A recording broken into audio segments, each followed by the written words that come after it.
announcement that there are 2 cars parked in the parking lot. They need to be moved. They are doing some work in there. They are Lexus and a Ford.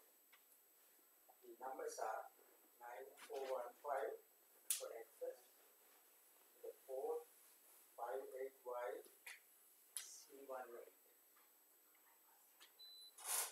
Those 2 cars parked at the very end of the parking lot. What color?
friends of the Dhamma, before we start our program, to observe 5 precepts, please say Namo Tassa 3 times.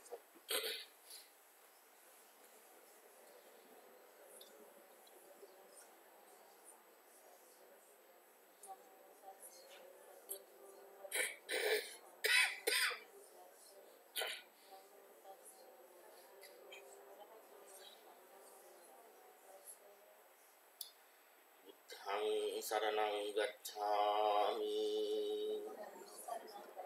Dhammang saranang gacchami, Sanghang saranang gacchami, Dutiyampi Buddhang saranang gacchami, Dutiyampi Dhammang saranang gacchami, Dutiyampi Sanghang saranang gacchami, Tatiyampi Buddhang saranang gacchami, Tatiyampi Dhammang saranang gacchami, Tatiyampi Sanghang saranang gacchami. Anatipata veramani sikkhapadang samadhiyami. Adinadana veramani sikkhapadang samadhiyami. Kamesu miccacara veramani sikkhapadang samadhiyami. Savada veramani sikkhapadang samadhiyami. Suramere majjapama datthana veramani sikkhapadang samadhiyami.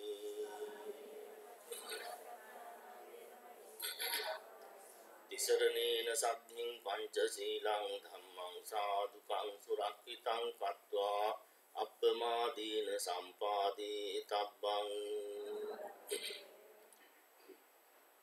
Venerable monks and dear friends of the Dhamma, all you are welcome in this morning. I wish by the power of Buddha, Dhamma and Sangha, may you have courage and patience to have a successful and very meaningful day today. To develop your spiritual side, Most Venerable Bhikkhu Bodhi will help you. And I need to mention you, please turn off your own cell phone, double check. And we have 2 bathrooms, one is in the basement and the other one is this way, and immediately make left and on your left side. 2 bathrooms you can use. And also lunchtime will start 11:30. While monks having their dana lunch at the basement, your lunch will be ready on the back side. There is a tent, and don't open or use that faucet to wash hand or to get water. And we have, you can use the basement faucet. And now you can see we don't have enough space here. We have a plan to build a meditation hall on the back side. We try to build it in front of the temple, but according to the regulation, we cannot get the permission. Only one way to this side, to the back. we are planning to build at least 30 by 40 building with the basement. Then we can have more and enough facilities and rooms. Or anybody wishes to support by financially, you can support us. And 3 days ago, the weather was very hot and warm, unbearable heat, warm around here. So we decided to, I check, today it goes over 80 and it feels more than 90. So I decided to set air condition, and 3 days ago we set it. And if you wish, you can support it too. And also, program will start 8:45. Bhikkhu Bodhi will arrive here, and until 11, there is a break, 15 minutes. 11:15 offering Buddha Puja, and after that 11:30 lunch, and monks will get dana. And 12:45 again we will start our program, and 3 p.m. tea break, and 5 p.m. termination.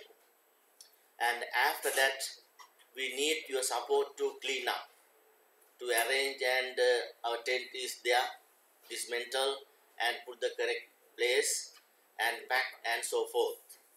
And those are the main and major instruction. And now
please stand up.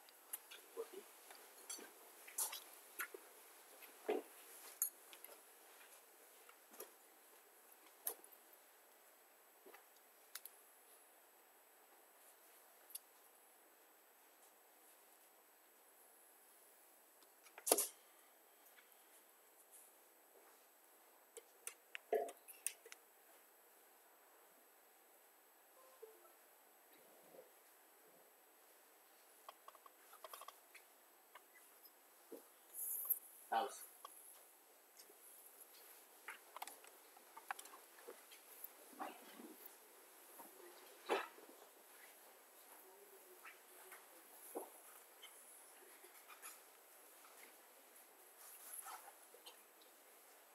Most Venerable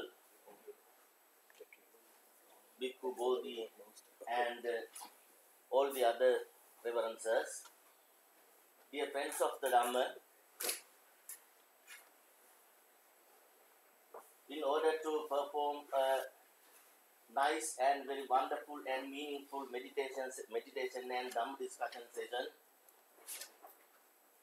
Bhante Panyasiri and myself, we decided to invite Venerable Bodhi Hamdruo, and I think very beginning of last year, because it is very difficult to get a time. This Hamdruo so busy, and he is doing many religious activities around this country especially. Anyway, finally we got a date. It is fortunate, and we are very lucky to get this harm group. I met at the very first in 1994 in Sri Lanka.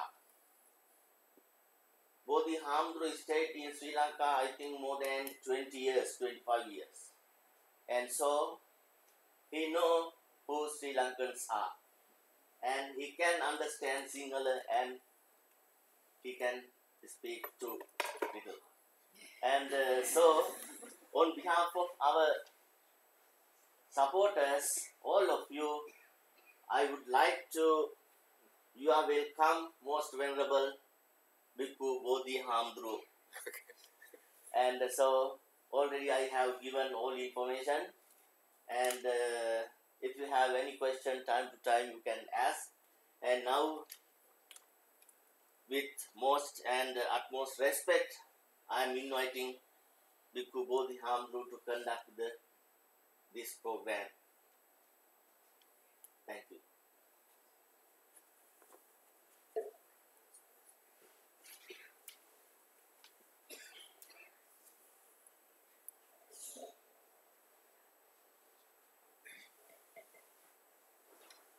Okay, I will begin in the traditional way with the verse of homage to the Buddha. Namo tassa bhagavato arahato samma sambuddhassa. Namo tassa bhagavato arahato samma sambuddhassa. Namo tassa bhagavato arahato samma sambuddhassa. Okay, first I'd like to thank Venerable Dhammajyoti and Venerable Panyasiri for inviting me to the New England Buddhist Vihara to conduct this program. This is, though I've known Venerable Dhammajyoti for many years, this is the first time that I have the opportunity to visit this Vihara. I've known him almost entirely through the connection with the New York Buddhist Vihara in Queens. Yeah, the program that I'll be conducting today will be a meditation retreat that is based on a meditation subject called Buddhanussati, or recollection of the Buddha. Usually especially when Westerners become interested in Buddhism, we're taught meditation subjects like mindfulness of breathing, contemplation of the body, 4 foundations of mindfulness. But in the traditional Buddhist countries of Asia, one of the most popular meditation subjects is the recollection of the Buddha. I first came across this meditation subject during, perhaps it was my first year in Sri Lanka, where I was living at a small monastery near the town of Balangoda under my teacher, Balangoda Ananda Maitreya. And at that time, I was practicing mostly the mindfulness of breathing. But I found that over time, my mind was becoming very dry with that meditation subject, just focusing on in-breath, out-breath, in-breath, out-breath. It was getting terribly boring. There are some people maybe who have, we say, paramis, or natural strong dispositions to meditative development. And so if they begin practicing with mindfulness of breathing, they can get good results very quickly. I was not one of those, but one who progressed very slowly with a lot of difficulty. And so I wanted to find some approach to meditation which would moisten the mind, soften the mind. In looking through the meditation manuals, I found the explanation for the practice of the recollection of the Buddha, and I started to add that to my practice, and I found that it was very beneficial. And so generally I use it just for a few minutes at the beginning of my regular meditation session. But sometimes I've done days where I do just almost entirely the recollection of the Buddha. And I find that this meditation is especially valuable because it helps to arouse certain qualities that are essential for progress in the practice. One thing that it helps to arouse is saddha, or what we sometimes translate as faith. And faith here doesn't mean blind belief, but it involves what I would call trust, a combination of trust and devotion.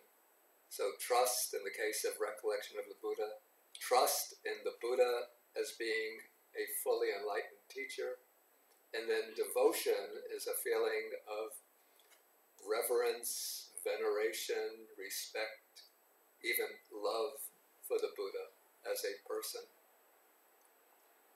And then when faith and devotion arise, they help to give rise to other qualities that moisten and soften the mind, like joy, happiness, even bliss.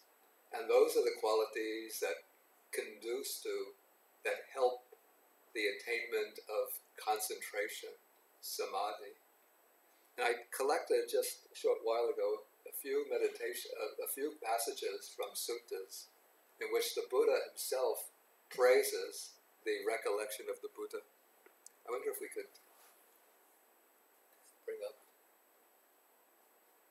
Now I can't see from this distance.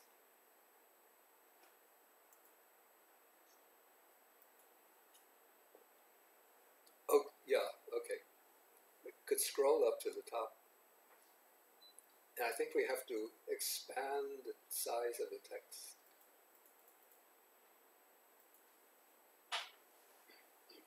Can those in the back see?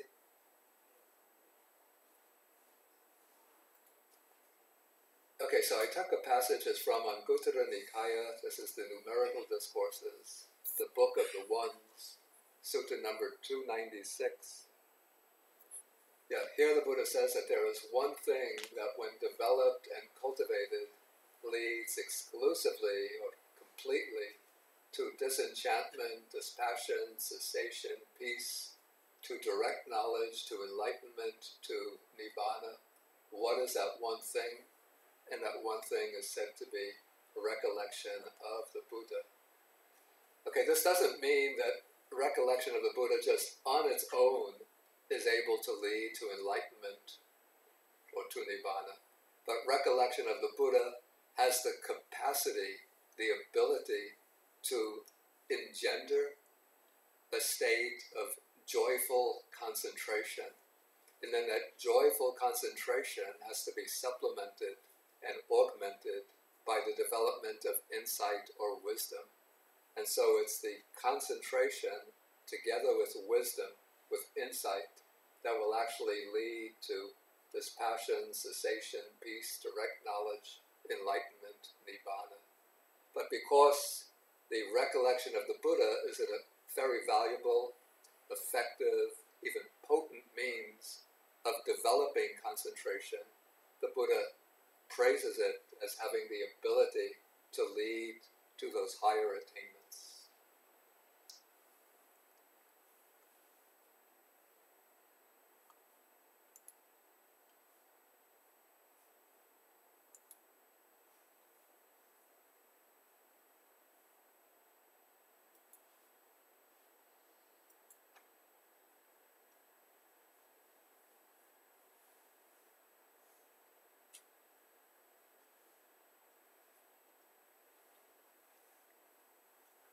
Okay, then there is a sutta, again it's in the Anguttara Nikaya. This is the Book of Sixes, number 25, where the Buddha explains the benefits of recollection of the Buddha.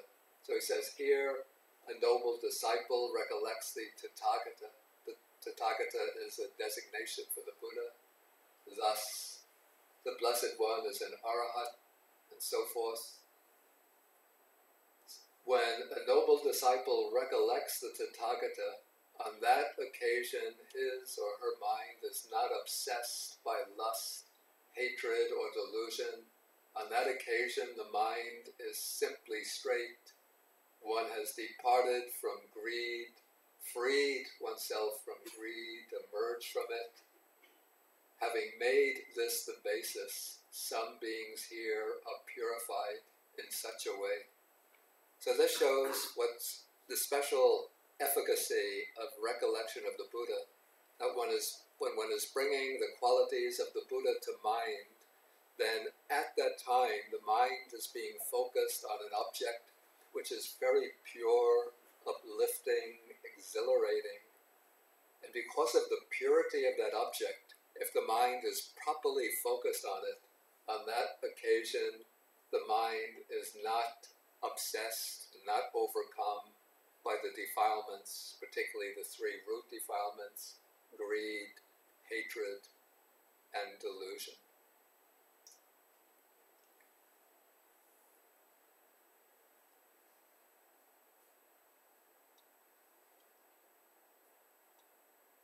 Okay, third sutta, also in the Anguttara Nikaya Book of Sixes. This is number 10. The Buddha is speaking to a lay disciple named Mahanama, and he says, he's speaking here about a noble disciple who has arrived at the fruit and understood the teaching. So this is the description of the practice of one who is arrived at the fruit. That means one who is at least a stream enterer. So somebody who has actually penetrated the truth of the Dhamma also practices this recollection of the Buddha. So he recollects the Blessed One as an Arahat and so on. So when a disciple recollects the Tathagata, on that occasion the mind is not obsessed by lust, hatred, or delusion. On that occasion the mind is simply straight, based on the Tathagata. So straight means that the mind is clear, focused, not overcome by lust, hatred, and delusion. Okay, so when a disciple, noble disciple whose mind is straight, then gains inspiration in the meaning, inspiration in the Dhamma, gains joy connected with the Dhamma. So bringing the qualities of the Buddha to mind. On the negative side, it helps to keep at bay lust, hatred, and delusion. And on the positive side, it gives first inspiration, and then from inspiration arises joy. And then when joy arises, then based on that joy, when that joy becomes intensified, it culminates in piti.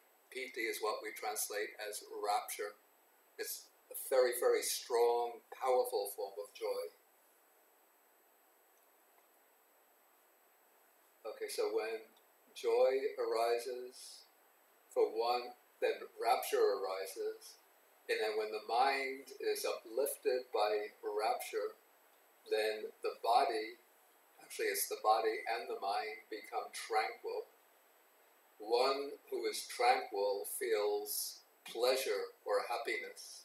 This is sukha, a kind of pleasant feeling, even a blissful feeling, arises in the mind. And then for one who's experiencing this pleasure, this happiness, this bliss, the mind becomes concentrated. Chittang samadhiyati. So this word, the mind becomes concentrated, shows the attainment of samadhi. And so this is called a noble disciple who dwells in balance amidst an unbalanced population, who dwells unafflicted amidst an afflicted population.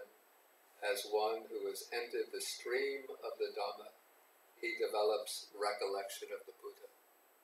Okay, so these explanations show both the benefits of developing recollection of the Buddha, and they also highlight the particular method that's used to develop recollection of the Buddha. And so it's that particular method that I'm going to explain now. The recollection of the Buddha is developed on the basis of what are called the 9 qualities or 9 epithets of the Buddha. We have these 9 qualities in this formula.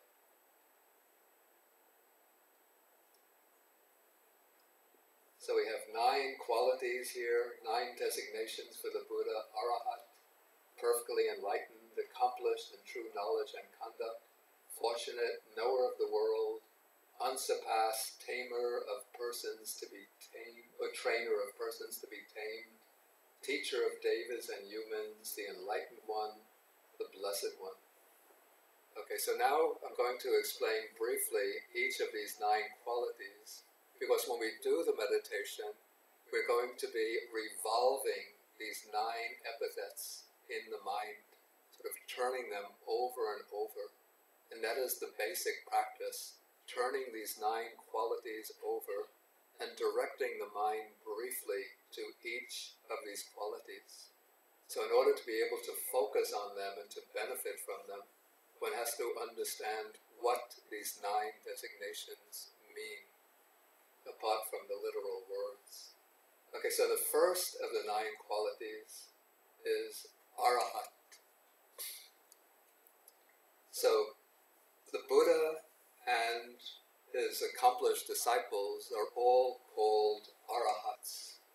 And the word Arahat was not something that originated with the Buddha himself.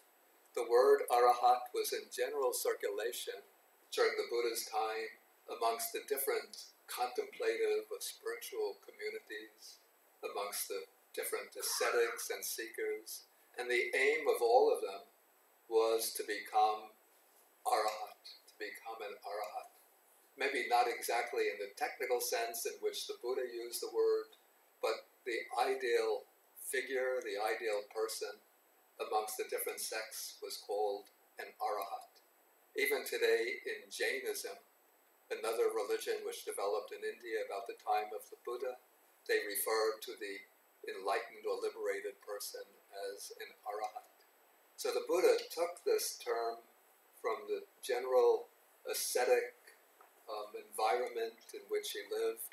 It was a term of common usage, and he integrated it into his own method, his own exposition, to indicate the person who has reached the highest goal of the spiritual life. And so the word Arahat itself comes from a verb, arahati, which means to be worthy. And what is meant here, to be worthy of respect and veneration, the veneration of the world.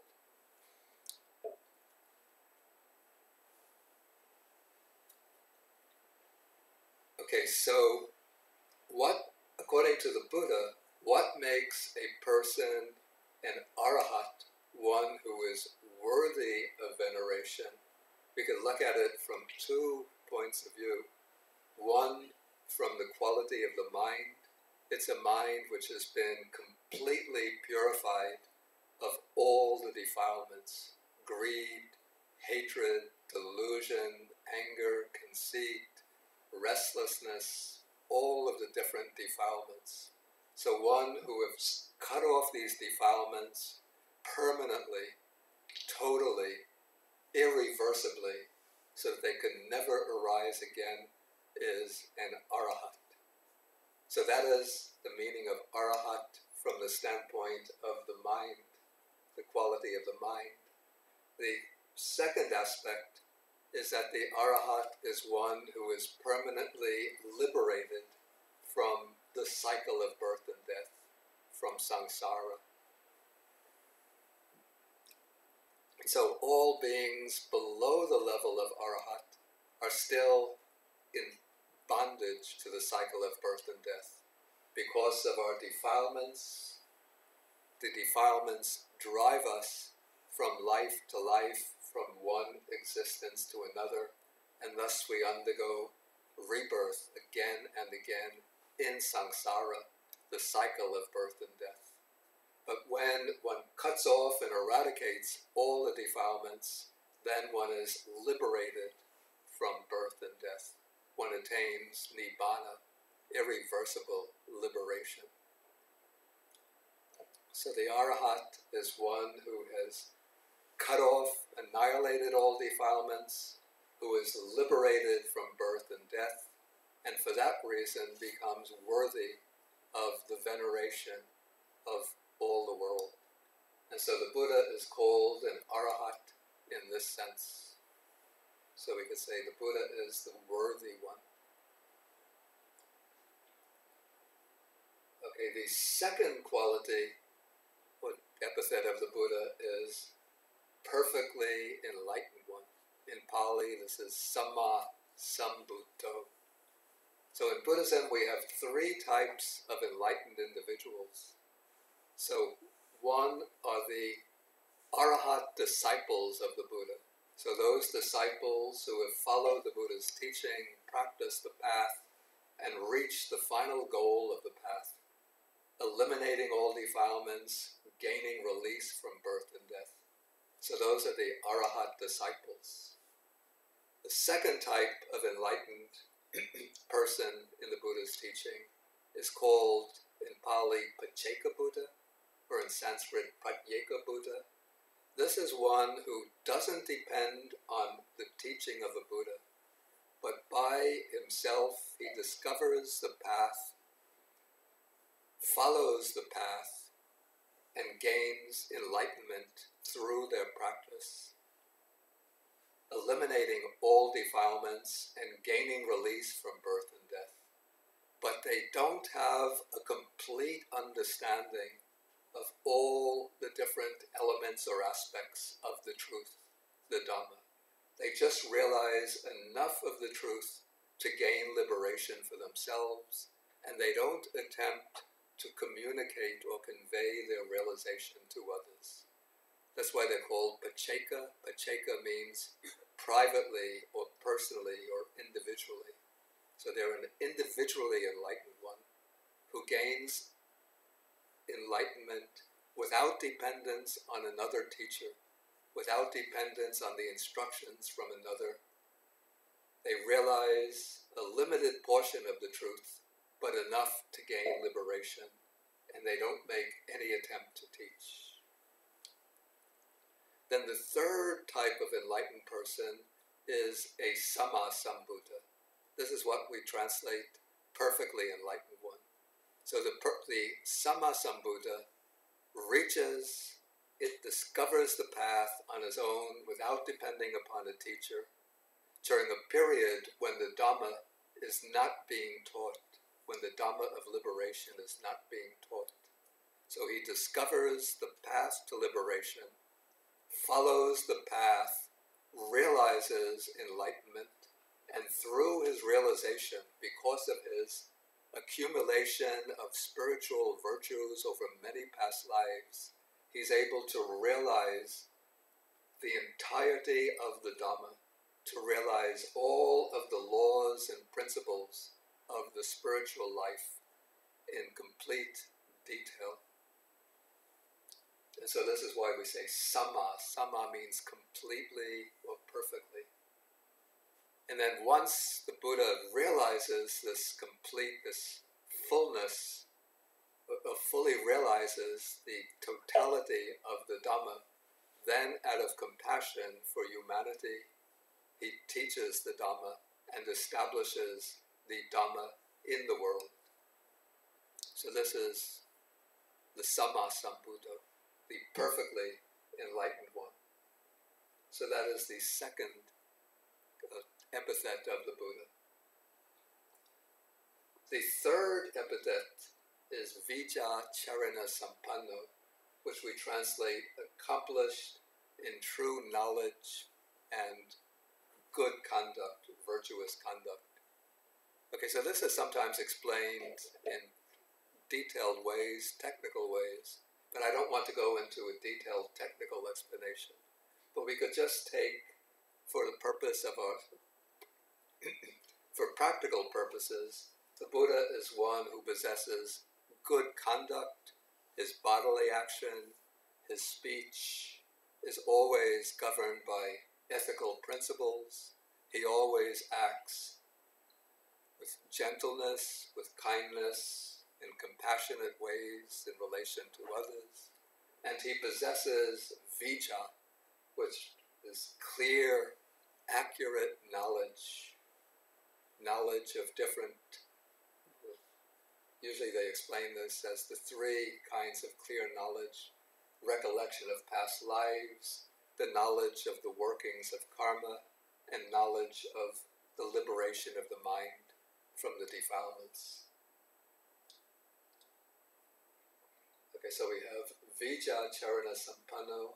The next quality, I translate it in Pali, it's Sugata. It's translated here as fortunate, the fortunate one. But it doesn't mean that the Buddha just happened to get a lucky, to have a stroke of good luck and sitting down under the Bodhi tree out of good luck, he just happened to get enlightened. But Sugata, the word Sugata comes from the prefix su, which means good, and then the stem gata means gone. So literally, Sugata is one who is well gone.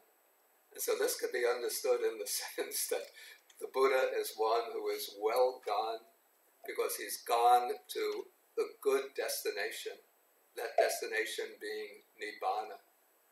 And then he's well gone because he's gone along a good path, which is the path of the Noble Eightfold Path.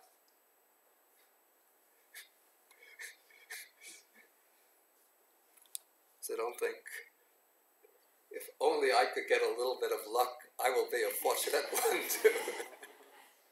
to become a Sugata, the fortunate one has to aim at Nibbana and walk along the Noble Eightfold Path. Then, as one walks, gradually one will be going well, going good, and when you reach the destination, then you become Sugata, well gone.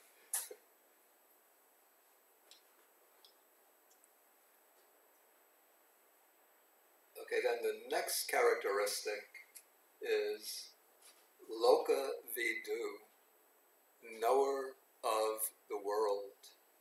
And this can be understood to understand how the Buddha is called, why the Buddha is called the knower of the world.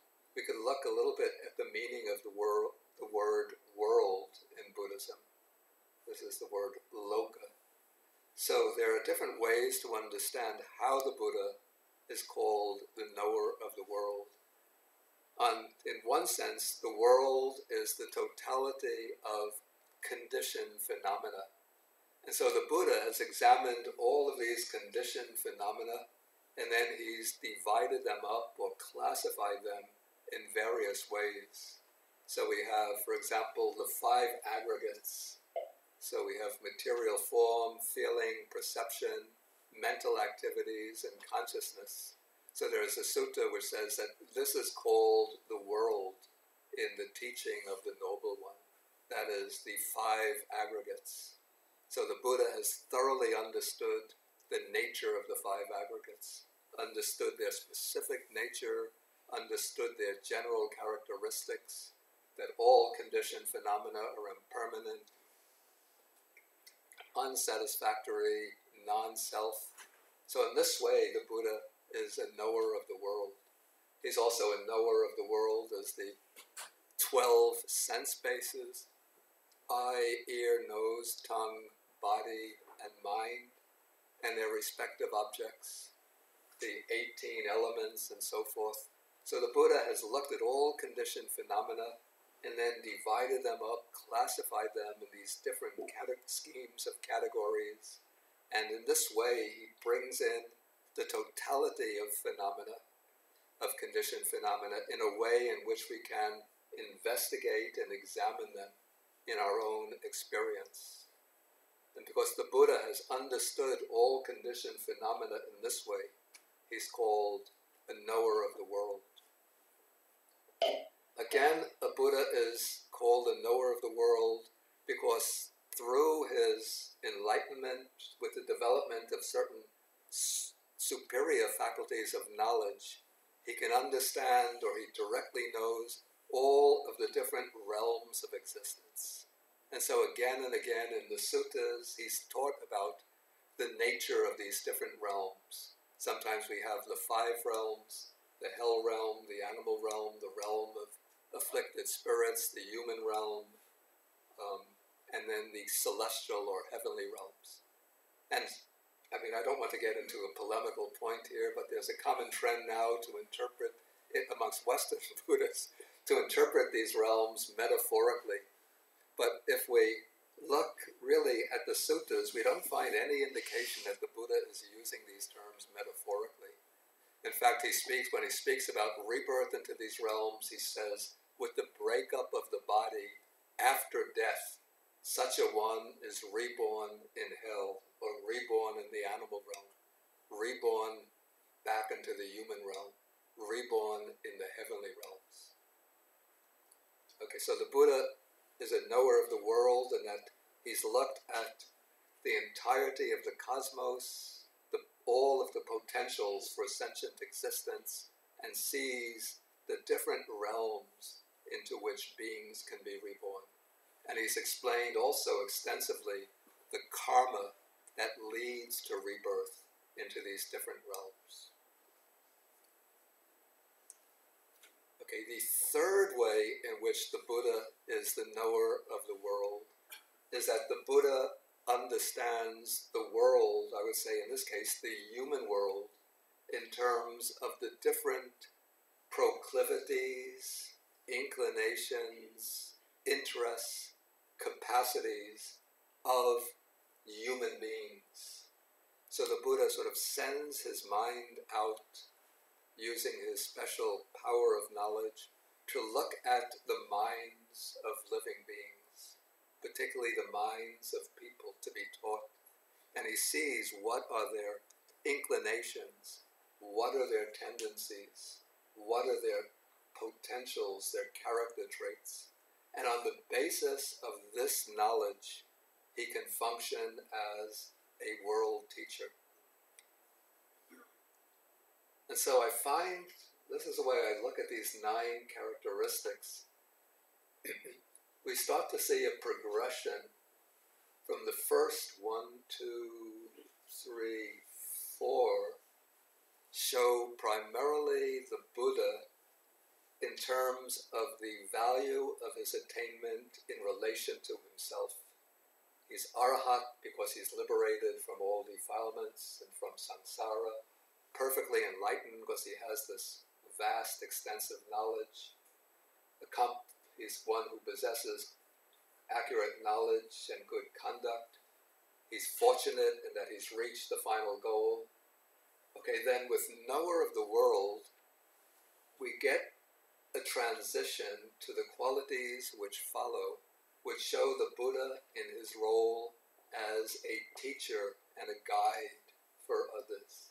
So because the Buddha knows the world as the minds of living beings and the different realms of existence, he's able to teach people effectively in ways that will benefit them.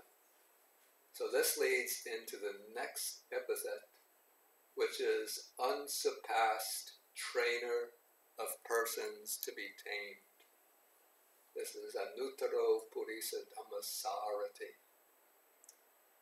So this indicates that the Buddha has, because of the qualities that he's cultivated, he's able to train and to guide beings in the ways that are most suitable for each person to be guided, to be trained. And sometimes the Buddha can train people who are even extremely difficult to train. For example, we see in the suttas sometimes, because of the caste system in India, the Brahmins were very proud and arrogant, and when they would come to speak to the Buddha, they would assert that the Brahmins are the best caste, you ascetics are very low, worthless, good for nothing. But the Buddha would engage them in a debate, and then in time he would humble them. And so that we see these Brahmins who started off proud and arrogant, then bow down and become disciples of the Buddha. There's the sutta where the Buddha meets a debater named Saccika, and Saccika denigrates and disparages the Buddha and says, if I meet him in debate, I'm going to beat him so badly, he'll start sweating and running to his disciples crying. But the Buddha, in the debate, he outdoes Satyaka, and so then Satyaka becomes humbled and respectful to the Buddha. And then, of course, the most famous case is that of Angulimala, who was the serial killer, and the Buddha thought that he saw that Angulimala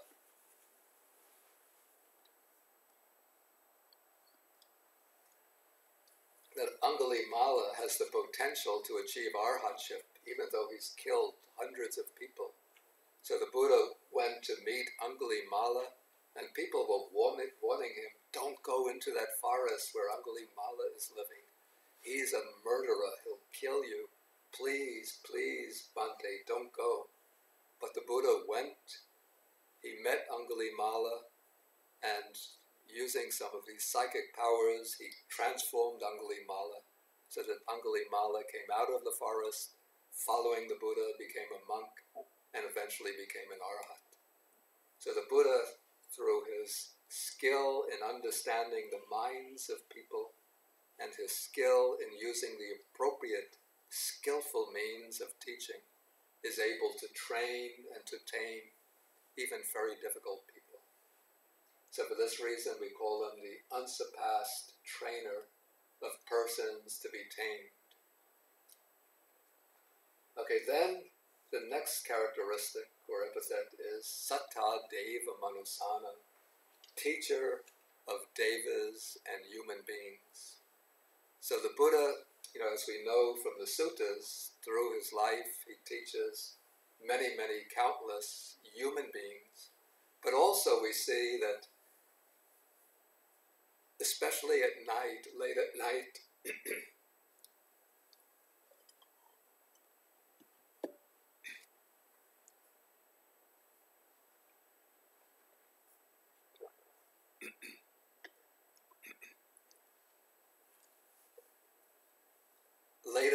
in the middle of the night, when everybody else is asleep, the Buddha is still keeping awake.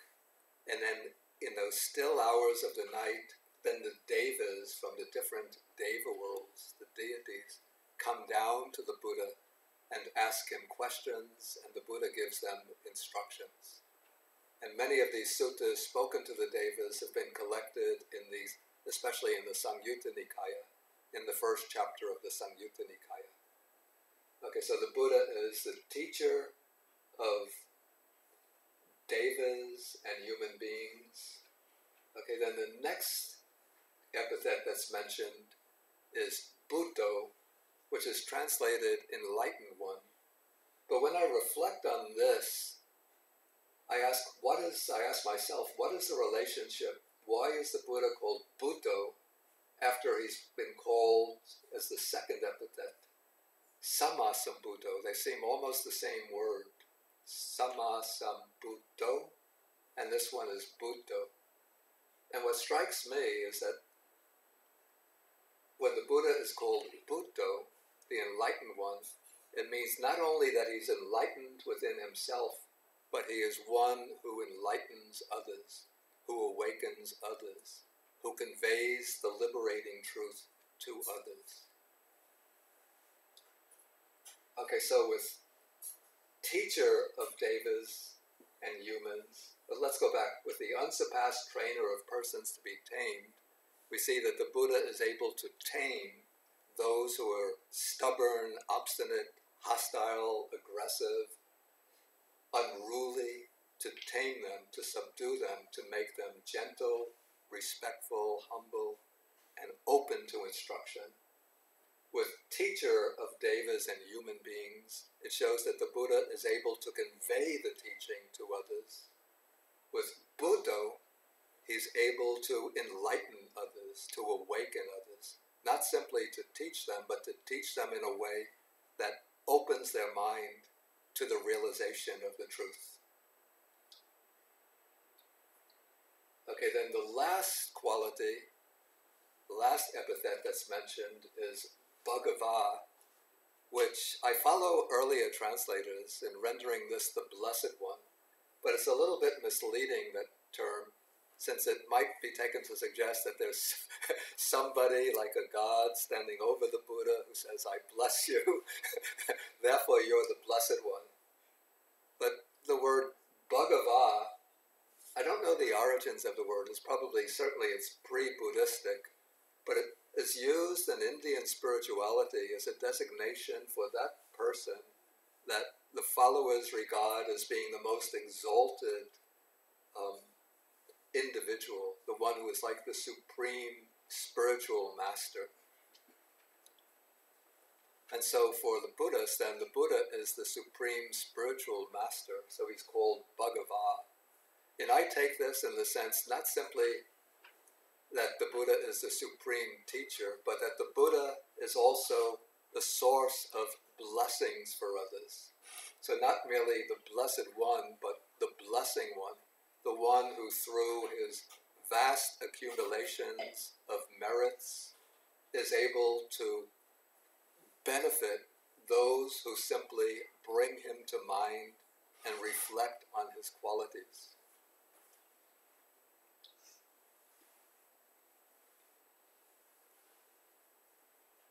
And once one gets familiar with the Pali words for these qualities, each one becomes very, very suggestive and sort of opens up in the mind different aspects of the nature of the Buddha. And so this is why I say that the recollection of the Buddha generates not only faith, joy, and devotion, but if one really sort of investigates these 9 qualities, one could see the entirety of the Dhamma is sort of embedded within them. So as one investigates them and explores their significance, one starts to see more and more layers of meaning emerge, meaning of the Dhamma, so that one can come to comprehend many, many aspects of the Dhamma just by investigating in depth and in detail the implications of these 9 epithets.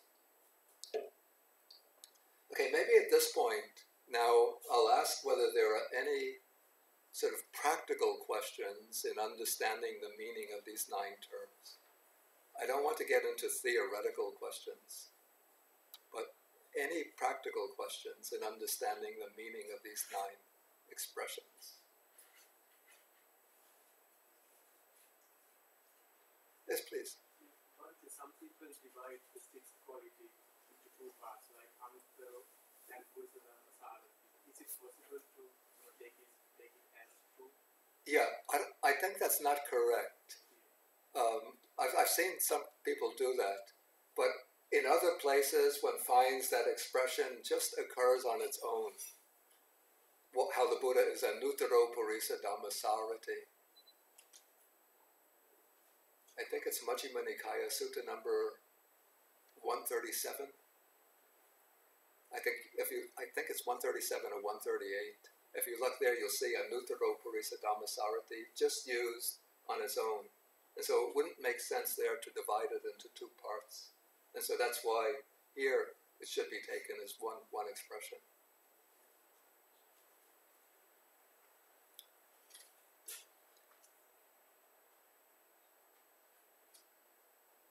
Okay, if there are no questions, then shall we go directly into the instructions for the practice? Or do you want to take a 5-minute break? I'm not sure how to. Just a 5-minute break? Okay. Okay, so this is the way we're going to do it. You would take a comfortable sitting meditation posture.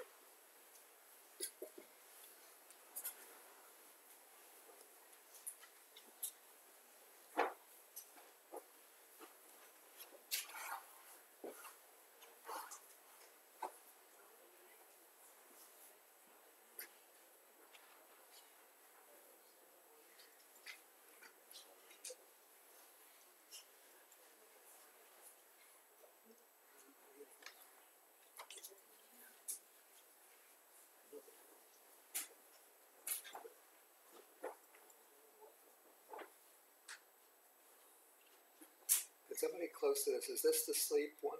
No, one above. This is sleep. Okay.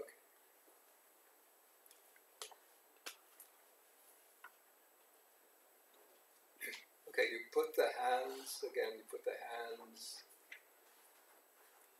one hand on top of the other, thumbs touching, hands on the lap.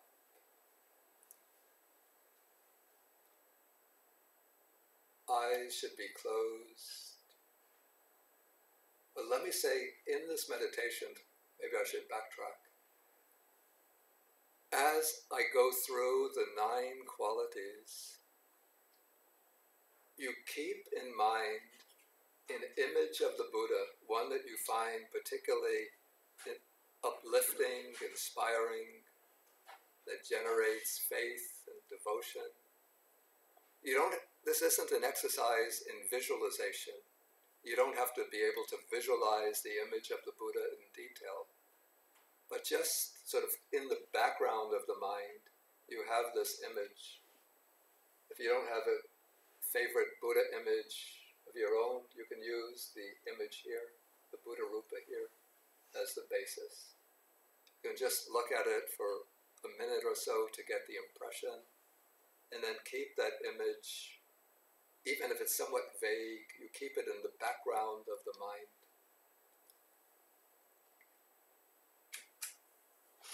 And I'm going to go through now the 9 epithets, the 9 qualities. I'll use both the Pali expression and English and elaborate a little bit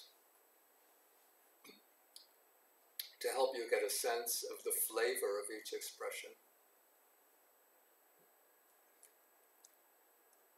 Then I will pause for maybe about a half a minute. And with each pause, during each silence, then you turn that quality over in your mind, sort of try to draw out the significance of it, and keeping the image of the Buddha in the background of your mind. And then we'll go on to the next one, and then the next one till we've gone through all 9 of them.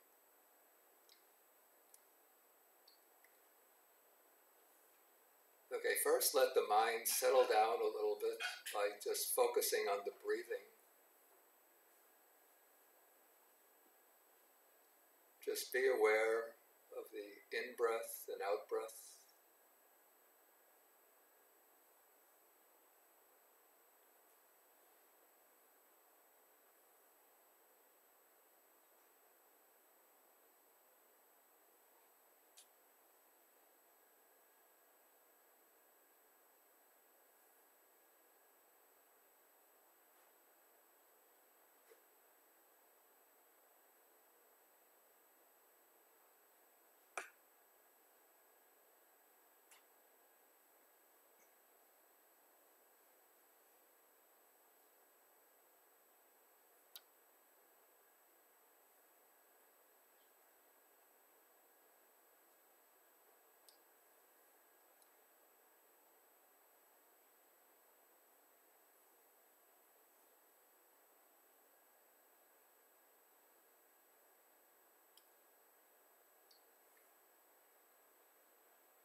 Okay, now bring the image of the Buddha to mind.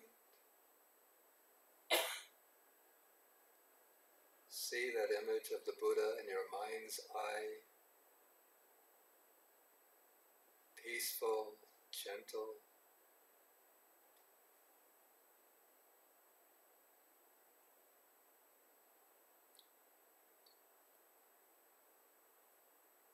And now we bring to mind the qualities of the Buddha. The Blessed One is, and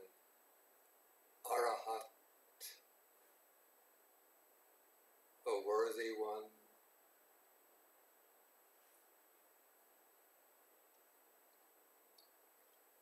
one whose mind is completely pure,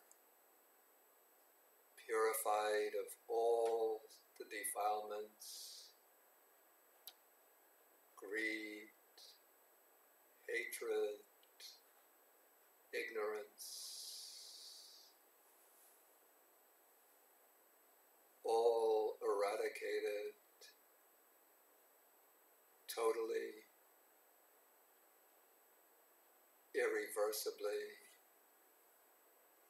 without traces remaining.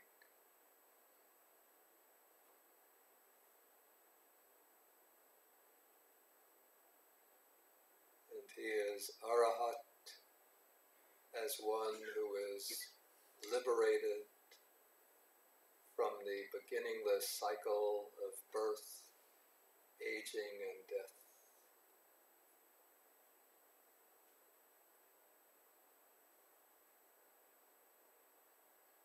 So bring the Buddha to mind as Arahat, Arahat.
The Buddha is Samma Sambuddho, one who is completely enlightened, one who has realized the ultimate truth, and who also understands all of the principles of the spiritual life. What are the obstacles we face? What are the wholesome qualities that lead to progress?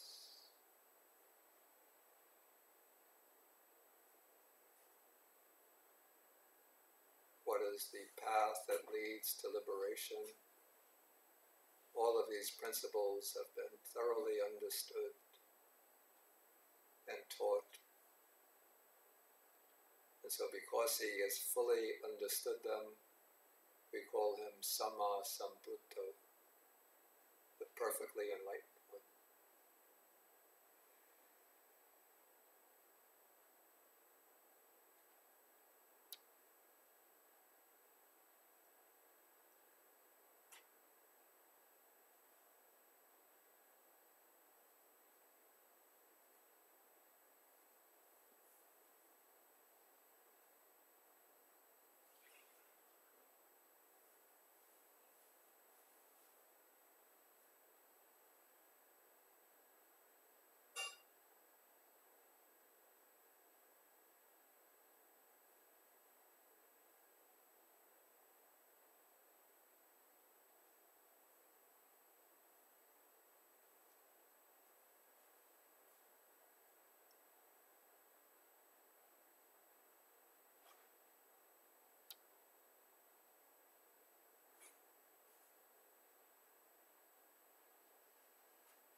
next quality is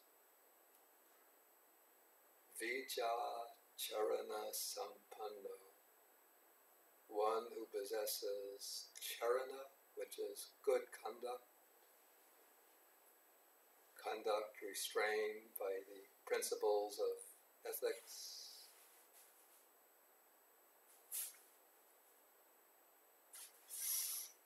never killing, stealing, celibate, truthful speech, always restrained in his sense faculties.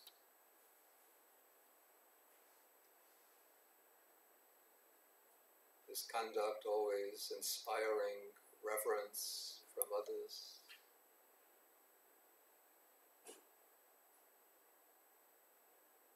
And one who possesses clear knowledge,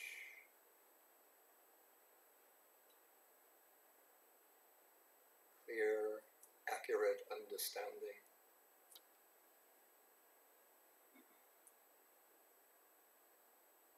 So one accomplished in good conduct and clear knowledge.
Okay, the next quality is Sugata,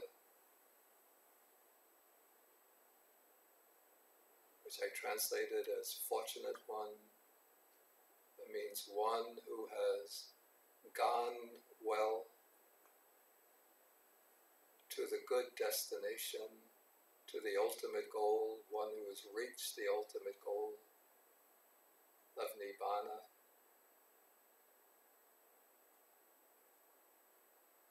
And one who has gone well along the good path, the Noble Eightfold Path.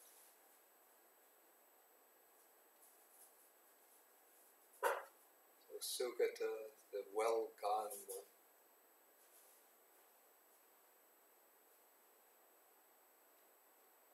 And keep on bringing the image of the Buddha back to mind and sort of project the quality onto the image of the Buddha that you see with your mind's eye.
next quality is Loka Vidu,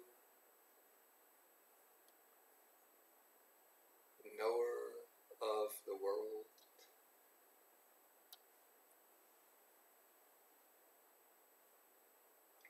One who is known the world consisting of all the conditioned phenomena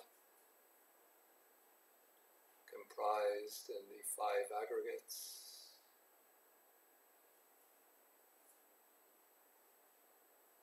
It is the world of experience.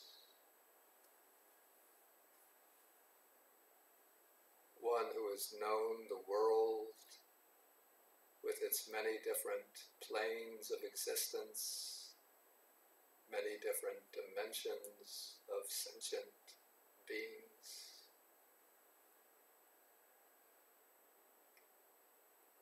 And one who has known the knower of the world, in that he knows the minds, the mental tendencies, dispositions, aptitudes of the beings who make up the world.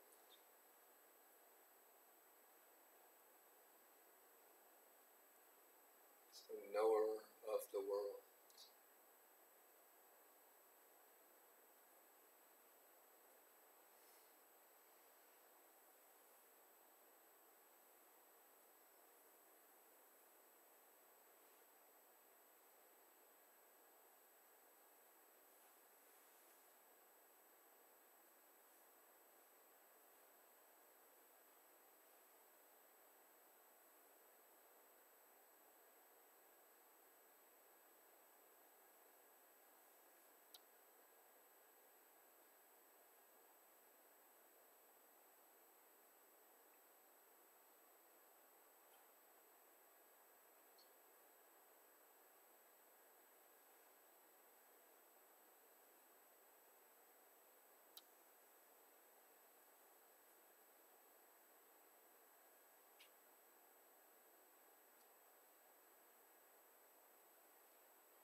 Okay, next, the Buddha is Anuttaro Purisa Dhamma Sarati, the supreme trainer of persons to be tamed. One who is able to use his skillful means to tame and to train even persons who are difficult to train.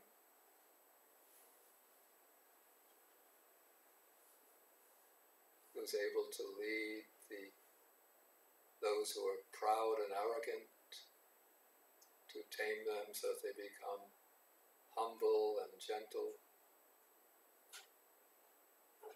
to tame those who are greedy and lead them to become generous, to tame those who are violent and make them kind and gentle,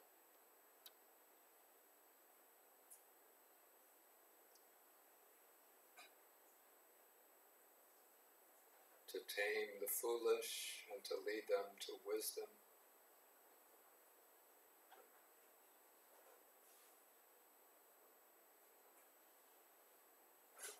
So the Buddha is the supreme trainer of persons to be tamed.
next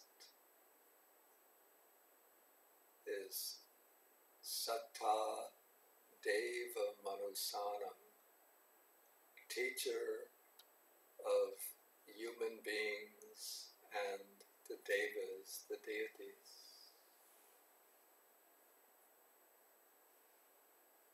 So for 45 years the Buddha wandered and walked through the towns and villages of northern India, teaching people from all walks of life, teaching them the Dhamma.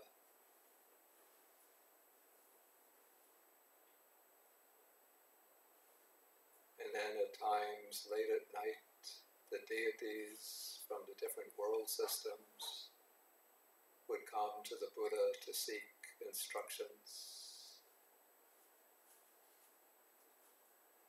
And so in this way, we look at the Buddha as the teacher of human beings and deities.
Okay, next quality is Buddho, the enlightened one, the one who has awakened to the Four Noble Truths, and the enlightener, the one who enlightens others to the Four Noble Truths and other aspects of the Dhamma. So Buddho, enlightened and enlightener, awakened, one who awakens others.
Okay, then the next and final quality is Bhagava,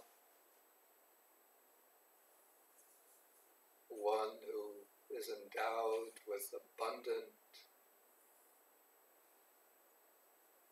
virtuous and wholesome qualities, which makes him the source of blessings for others. One who possesses boundless loving kindness and compassion for the world. One who has brought all of the paramis, or spiritual virtues, to perfection.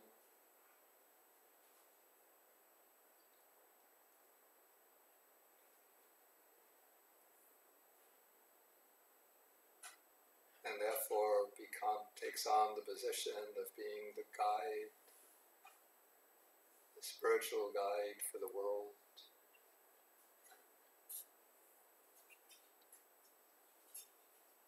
And the recipient of the veneration of the world. So Bhagava, the Blessed One, and the one whose very being is a source of blessings for others.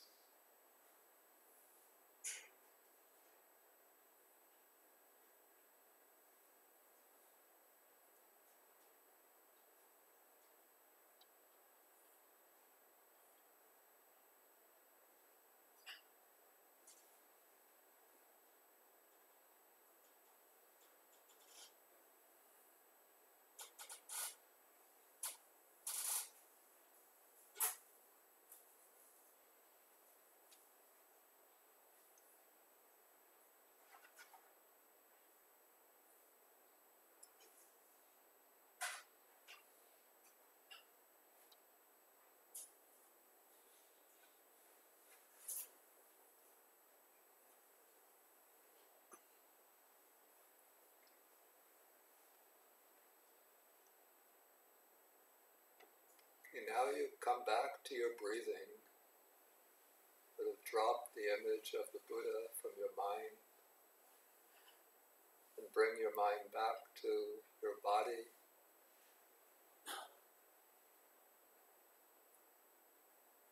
And then back to the breathing. Just be mindful of a few cycles of in and out breathing.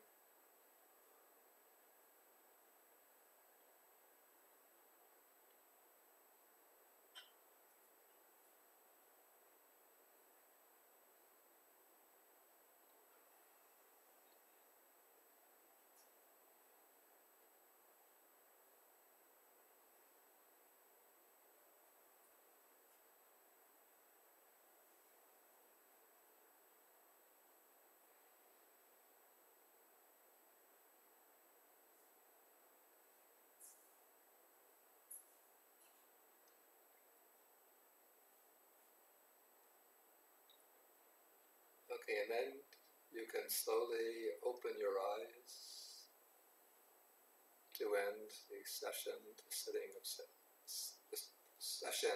meditation.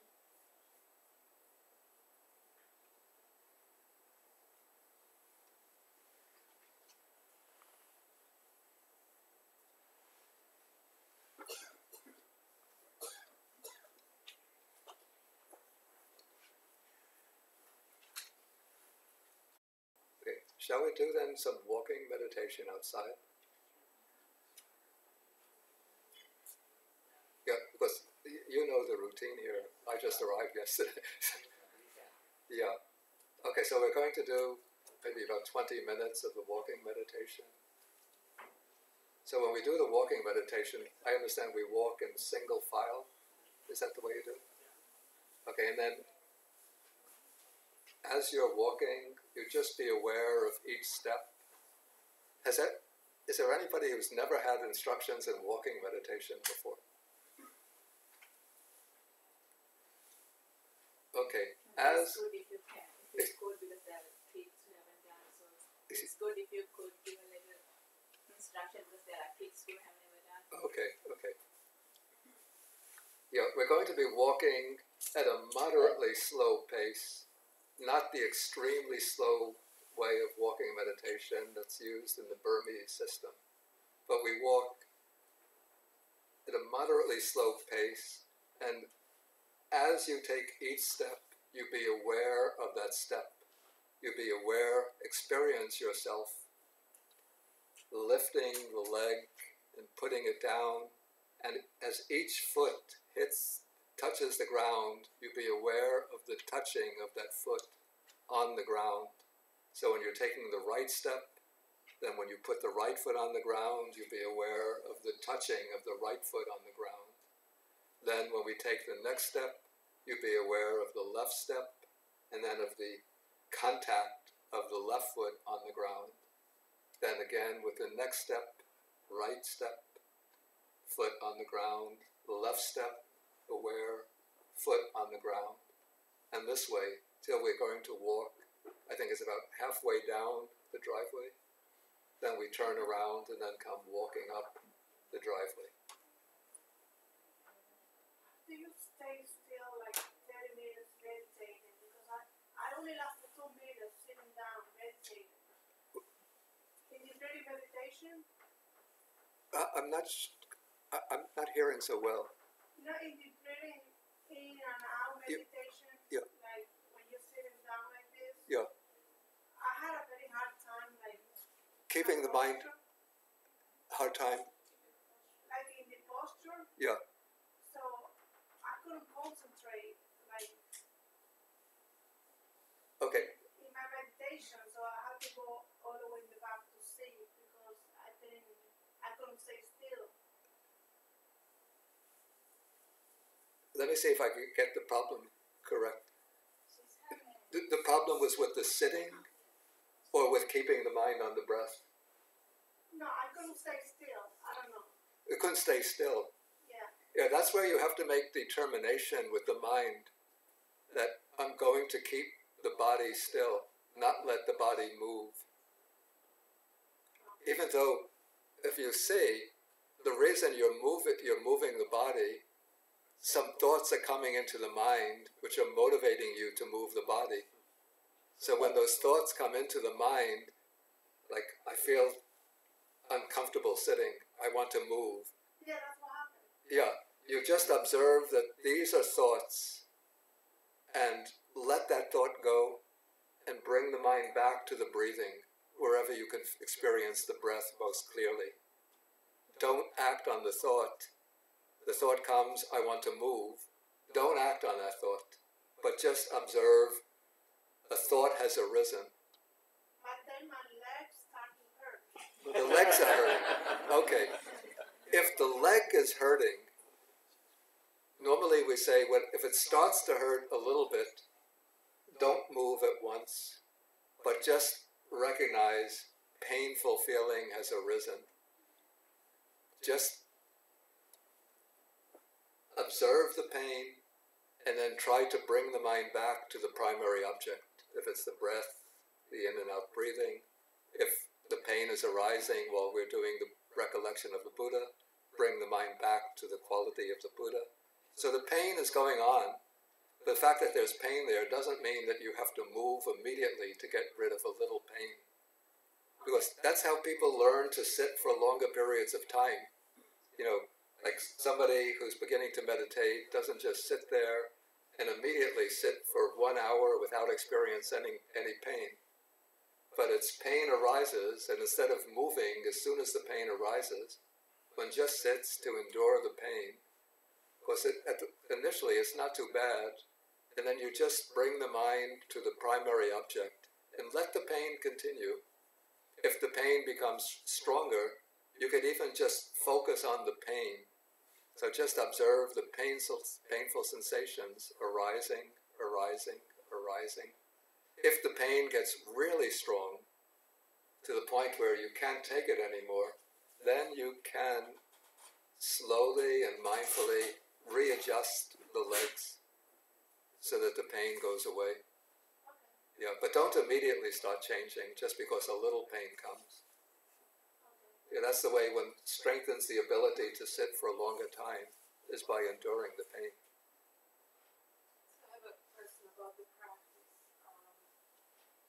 You used use the word mind a lot, but I notice more focusing on the heart area. Yeah. It was cultivating the heart qualities. Yeah.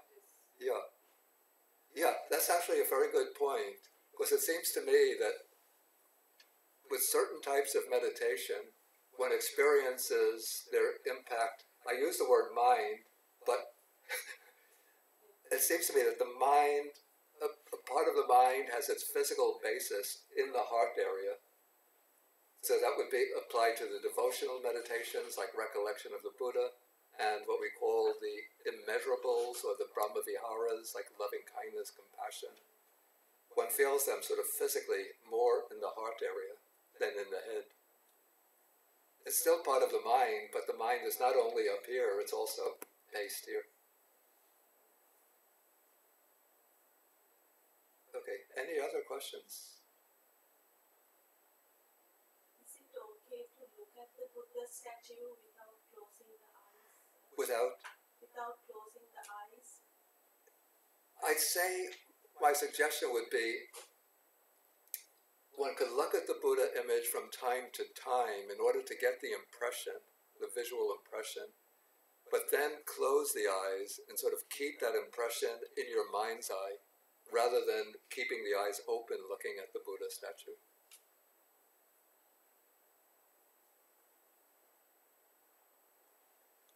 And then from like time to time you could open the eyes to get the impression, bring it back into the mind, and then close the eyes.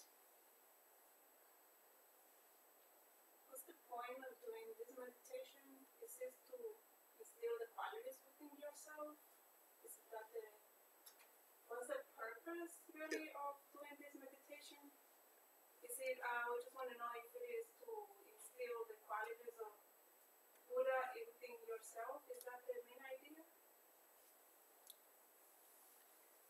I'd say maybe that it contributes to that, but I say that the main sort of purpose is to, let's say the ultimate purpose is to still the mind, to quiet the mind in order to gain samadhi or deep concentration. And so the way this particular meditation practice works is by first arousing this quality of faith and devotion. Then faith and devotion bring the sense of inspiration. Then inspiration gives rise to joy. And then as joy strengthens, it will lead to greater calmness. And then from calmness to happiness. And then to concentration. And then that concentration in the Buddhist practice then becomes the basis for developing wisdom or insight. Okay, so maybe we can go out and do some walking. Perhaps some of the resident monks here can lead us, since I'm not familiar with the walkway.